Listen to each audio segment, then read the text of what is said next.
پی investigation بہاڑی doctor بشرا جمیل نے چار سنبھالتے ہی شہریوں کی طرف سے موصول ہونے والی مختلف درخواستوں کو سماعت کے لیے کھلی کچہری کا انعقاد کیا۔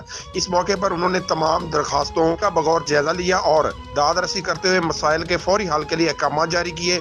اس موقع پر ایس پی انویسٹیگیشن ڈاکٹر بشرا جمیل کا کہنا تھا کہ میرٹ پر انصاف کی فراہمی ہماری اولین ترجیحات میں شامل ہے۔ اوپن ڈور پالیسی کے تحت عوامی مسائل کے حل کے لیے ہمارے دروازے ہمہ وقت کھلے ہیں۔ ہمارا مقصد عوام کی خدمت اور قانون کی بالادستی کو یقینی بنانا ہے۔